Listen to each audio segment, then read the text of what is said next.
Hello, hi everybody. We're here again with the Sashae in a Real Way show, where we depict people with real talk, real solutions, real stories, real issues. Today we're here interviewing with Jeff, General Jeff, better known down here at the Central City East community of Skid Row. Our topic today is Men of Valor. Defining valor is stated strength or mind, spirit that encounters danger with courage and firmness. Now, Jeff, I understand that you're general over an organization down here called Issues and Solutions. Could you tell us more about that? It's an organization I helped found in 2007.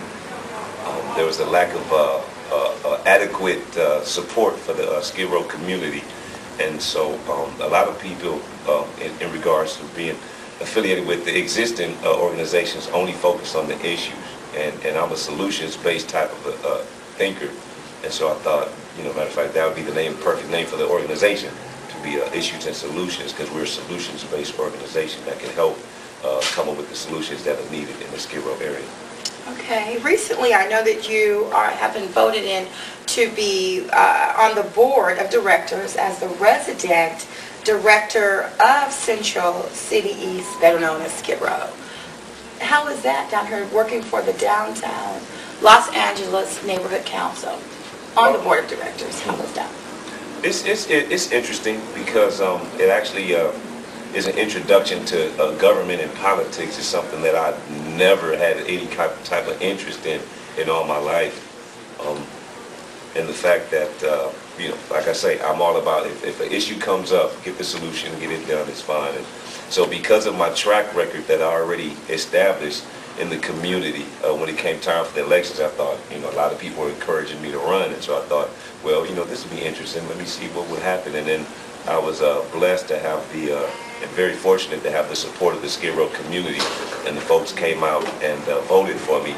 And the Skid Row residents, and I won in a landslide. It was like a 3-1 margin over my next closest competitor. So, people, it's good to be recognized as such. And so, actually working with the other individuals that are also on the board is, it's wonderful because everybody's from all different walks of life, all different income levels, and all different mindsets and job affiliations.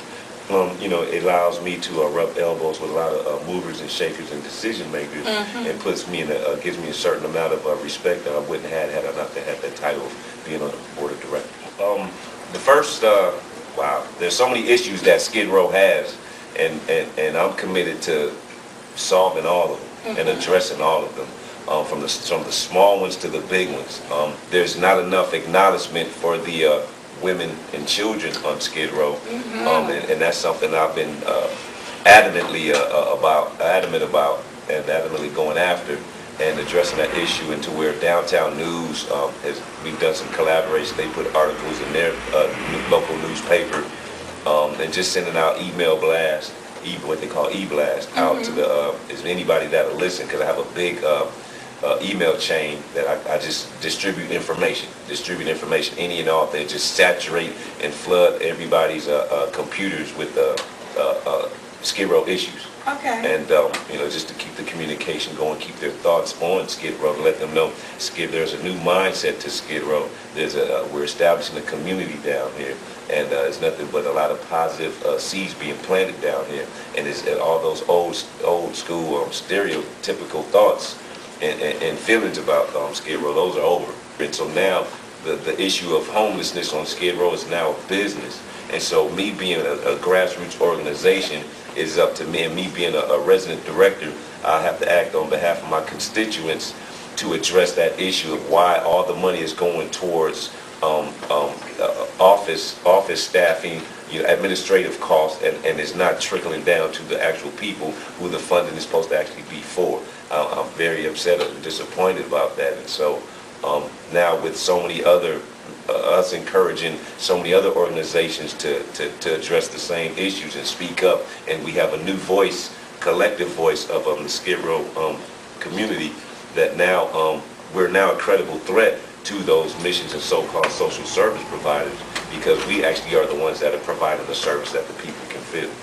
You say we, so I noticed on the 22nd of October you're involved with the 3-on-3 basketball.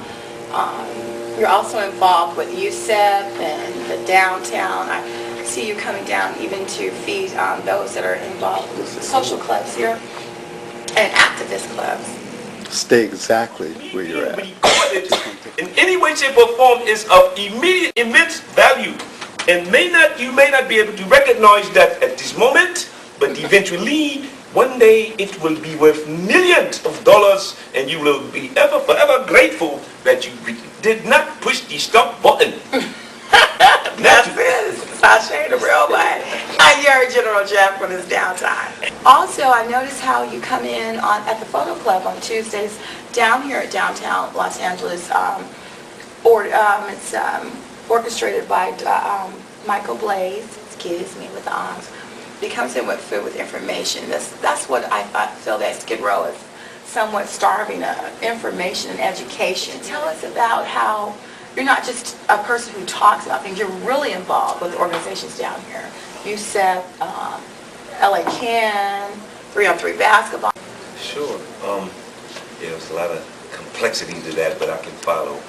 Well, basically my concept as being a community activist for Skid Row, first and foremost, regardless of being on the board of directors and whatever, I support any and all organizations that are doing something positive for the community. I don't care who it is, what it is, if it's positive, and I think that is worthwhile for whether it's the men, the women, the children, the senior citizens. Okay. You know what I mean? I don't know, all nationalities. I don't overlook anybody. If their life has brought them to this place at this moment in time, then if there's anything that I can do to help and support, then I'll do that, whether it be, speaking, feeding, teaching, helping, writing letters of support, whatever it takes, speaking on behalf of, because a lot of people are scared to address their issues, and, a lot of people come to me, and then I'll address those issues on that person's behalf, without going all the way into it, because my story is not to be told yet, because I'm still writing it. It's still being written. Okay. So, it's kind of hard to tell a story as you're going along, but it's basically financial hardship. Okay. We'll just leave it at that, it's financial hardship. And so I thought it would be easier for me to come to Skid Row and save money and stack up and then go back and do what it is that I do. But once I got down here, I saw the conditions were so deplorable and horrendous. And so I thought, well, let me, advise and inform people. Maybe they really aren't aware of how bad it is. I mean, everybody knows Skid Row is bad all over the world. But I don't think people on the outside looking in. But once I came on the inside looking out, and it's a whole total different perspective. And I thought, there are politicians or these movers and shakers and decision makers, as I like to call them, and whether they're social service providers or folks in the missions or somebody that needs to address this situation because it's out of control. And then it didn't take me too long to realize that there was nobody to talk to. So that's kind of what started my community activism work, because I had to lead by example, and I just took that road. So basically what I did was I put my life on hold for the commitment of the community, and that's where I'm at. So 2 years later, here we are. Thank you all for tuning in. I wanted you all to see what a man of valor was, what I depicted as a man of valor. Please look up the definition yourself and see that you may have the quality within yourself. Women and men of valor. Valor, again, is defined as one who has strength, mind, or spirit to enable one to go through something, with fierceness, firmness, and courage. And remember, courage is not just when you are not facing fear. It's when you face fear and go through it anyway. So we're looking for men and women of valor. We want to thank Jeff for coming out and joining us. And again, it's Sashae in a real way. Real talk, real stories, real people, real lives. We're coming at you. Thank you. Bye-bye.